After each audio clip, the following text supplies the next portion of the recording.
همداران عزیز سلام علیکم. 20 اکتبر سال 2025 قرار داریم از تاکزارهای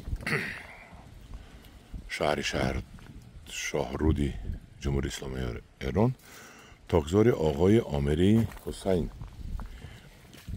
و ساخت شپلری و شنودن آنها رو به شما میگم. این من اینجا شپلر بینید که از روی زمین 2 متر است. چند متر است آقای آمری؟ 2 متر است. این پایه این پایه وای کنی پایه 280 پایه 280 خاک 2 بالا و حرف و کردگن با آهن، حرف و انگلیسی. اینجا بازوها روی 1.40 بازو گفتم اینجا کنده می شود. آره. اینو با مانند اروپایی ها و با مانند امریکایی ها کردن. من هم میگم که ترسونزادای مزوره میگن نه مزوره. من گفتم خیلی زوره تو نه که این معقول نشد. ترسونزادا زور است. این هم همونه. نه کنین اینا اینجا میوه تشکیل. مابین انگورا چند متر است؟ 1 متر. 1 متر و نیم. 1.5 متر. مابین قطار چه؟ این 3 به 1.5 شنوندن و آبش قطرگی می باشد. ببینید. حالا این به مال شما زوره ما میگیم. چرا؟ مال شما هرس بالا سخت. چیندن گردن به. گردن ما مختلف دیگه است، سخت دیگه است گردن ما. سخت. این راحت. ما بالا نمیچینیم. انا قدش ما می بالا نمیشه. نه، و پوشیدن تراکتور میپوشد آدم نمیپوشد. خیلی همینجوری تراکتور هم این دو طرف. بحث نمیکنیم. از اون ما خوبتر است. اینو خیلی هم که میخوانم من انگوراشون اهل هست. انگور ایتالیایی میگفت است. من از اینو فقط 2 نمود انگور معقول گفتم.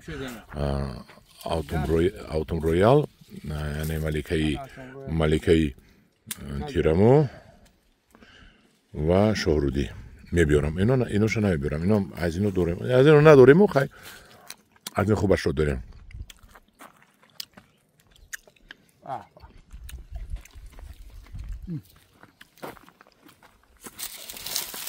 این چی است؟ بلک سیدلیس.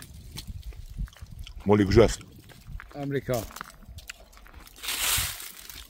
کشی میشه امریکایی بلک سیدلیس. دونش میده بود است؟ شیرین. کشمیش است؟ بدونه است؟ دیدانه. قند بالا. استید مخورم. بله نهایت شیرین. شیرین. کشمیش خودمون بریده. نه این کشمیش ما داریم. تاجیکی کشمیش هست. این میده بود است. دونش میده است. آمدیم گفتیم تیگو چی؟ اتم رویال یا برام گفتیم در بالا انگورش نشون داد. همه را خوردن. پوچیده خوردن. بسم الله الرحمن الرحیم. این کشمیش در حقیقت بهترین مویز میشد. همین چیزی که من نهالش رو میبیارم این همین است. بهترین مویز میشود. بسم الله الرحمن الرحیم.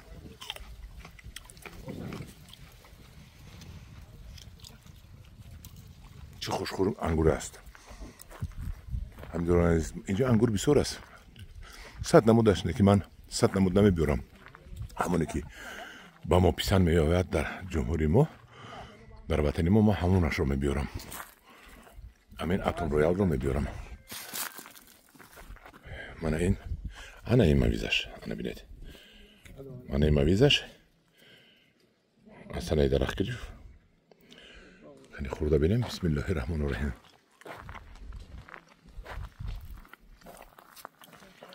بهترین مویز است. با این در تنه درخت صفتناک خشک نمی شود. در تنه برای صفتناک خشک کردن این را آب زده با آویزان کنید با صفتناک می شود. همداران عزیز این بود یک نواره از باقی انگورهای ایران. من این بالای انگور در خوش شده است. آوتوم رویال بالای درختش خوش شده است. لیکن وقتی که مویز خشک میکنن باز مویز خشکون ها الهایی دارن که اینو به نهایت نقص خشک میکنن. همداران عزیز اینو خیلی خورده بینیم. مویز گوشتور است، بهترین مویز است. هم درونازی در پنه خود گوشه شیرین، به نهایت شیرین مویز بوده است.